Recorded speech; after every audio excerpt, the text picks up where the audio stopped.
Bonjour à tous, je vais donc vous présenter le projet Coresan, qui est un projet de médiation en santé et d'aller vers, au départ sur la Covid-19, puis sur d'autres thématiques. Deux mots sur les origines du projet. Les premières réflexions se sont basées sur les expériences qui ont été menées dans la lutte contre le choléra en Haïti, où à partir de 2013, il y a eu des équipes mobiles constituées d'infirmiers et de médiateurs en santé qui ont été déployés et chargés de limiter la propagation du choléra dans l'ensemble du pays. Et la mise en place des équipes mobiles de Coresan, c'est parti de ce constat qu'il était possible d'adapter ce concept aux spécificités de la Covid-19 en France. Avec donc pour objectif général de briser précocement les chaînes de transmission de la Covid-19. Donc le projet Coresan est un dispositif qui est porté par l'hôpital européen et l'association Prospective et Coopération, avec un financement de l'ARS. Et donc la population cible, c'était une population vulnérable, voire précaire, des 1er au 8e arrondissement de Marseille, et c'est un projet qui cherche donc à répondre en partie aux inégalités sociales de santé liées à cette crise sanitaire. Désolée pour cette problématique. Deux mots sur les grandes évolutions du projet. Donc, il y a eu un déploiement progressif des activités, avec un accent particulier au départ mis sur l'accompagnement médico-social des personnes dans leur isolement. Au début, l'idée c'était vraiment d'apporter une réponse pratique sur la Covid-19 en fonction des besoins des personnes et de proposer des tests. En janvier 2021, il y a une labellisation Medilac, qui est du coup un dispositif national, qui veut dire médiateur de lutte anti-Covid. Même si Coresan a gardé ses spécificités, notamment au niveau de l'accompagnement médico-social des patients, puisque le dispositif Medilac se concentrait sur le dépistage. Puis il y a eu une intensification des activités de sensibilisation et surtout la mise en place de la vaccination à partir de mai 2021. Pour ce qui est des stratégies mises en œuvre, donc d'abord c'était l'aller vers, qui pour toucher les publics cibles, ce qui passait par des visites à domicile et des actions au plus près des lieux de vie des publics cibles. Et l'aller vers, ça s'est aussi traduit par la mise en place de la médiation en santé avec des équipes mobiles pluridisciplinaires d'infirmiers et de médiateurs en santé. Donc les médiateurs en santé sont vraiment pensés comme une passerelle entre le système de santé, le système social et les personnes rencontrées. Et c'est souvent décrit que dans les entretiens comme un lien entre le personnel soignant et les personnes, ou comme un relais. Et les médiateurs en santé ont été formés à de nombreuses reprises sur de nombreuses thématiques, donc sur l'animation, sur les techniques d'animation en santé, à l'entretien motivationnel, à la littération en santé, mais aussi sur le côté pratique pour réaliser eux-mêmes les tests. Il y avait aussi de nombreuses formations théoriques dispensées par l'équipe médicale du projet Coresan à l'hôpital européen.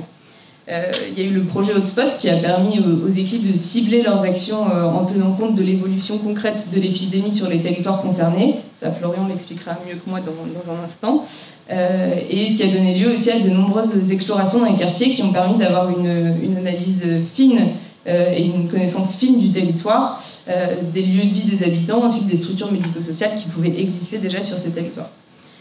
Enfin, donc, il y a eu des partenariats en stratégie qui ont permis de s'inscrire concrètement dans les territoires et de mettre en place des actions extérieures.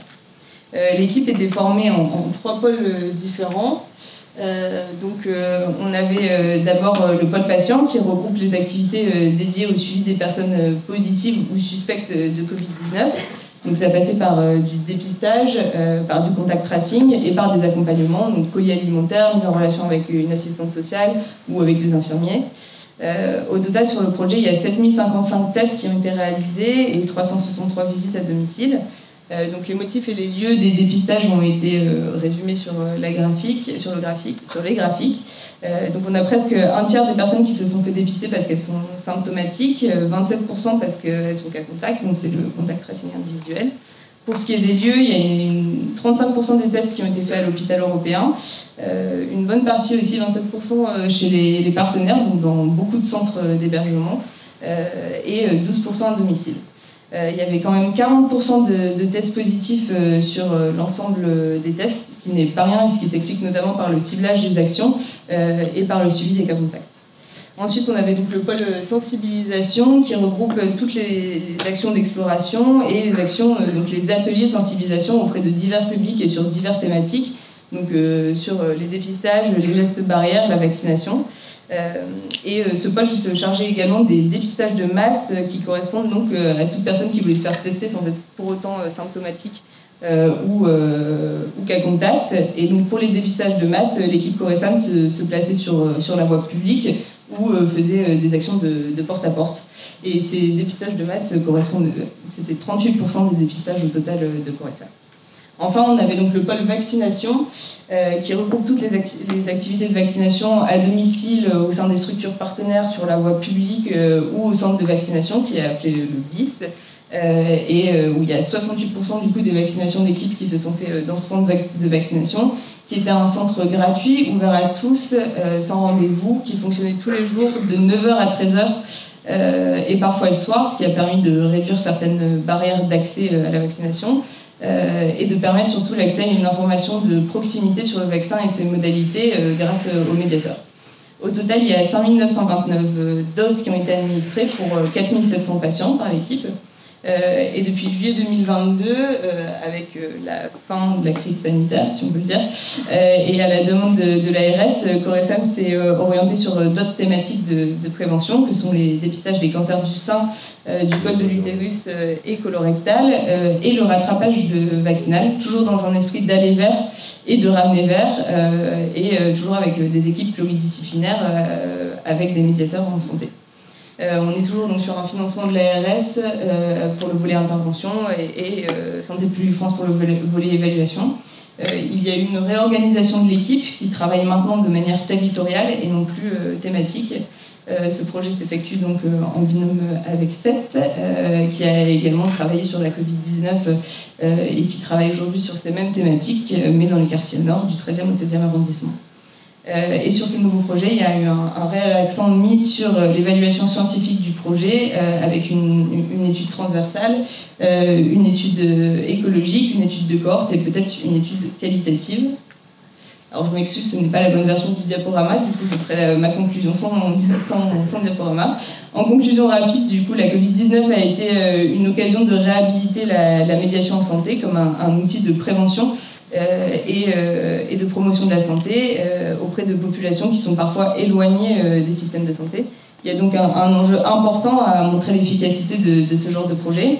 Le projet sur la Covid-19 n'a pas pu donner lieu à une évaluation, étant donné qu'il a été monté dans l'urgence et qu'il n'y avait donc pas de protocole d'évaluation prospective qui avait été mis en place. Il y a quand même eu une documentation solide de la méthodologie faite sur ce projet et de la médiation en santé, ce qui montre l'importance pour les médiateurs d'être formés et surtout l'enjeu de la promotion du rôle et du statut de médiateur en santé comme un métier. À l'inverse, le nouveau projet a introduit de nombreux volets d'évaluation dès son démarrage, dans l'idée de produire des données probantes pour pouvoir disséminer la médiation en santé sur d'autres thématiques et d'autres territoires. Évaluation qui est d'ailleurs d'autant plus intéressante et originale puisqu'elle met autour de la table de nombreux acteurs, de nombreuses institutions différentes qui n'ont pas forcément l'habitude de travailler ensemble. Merci à tous.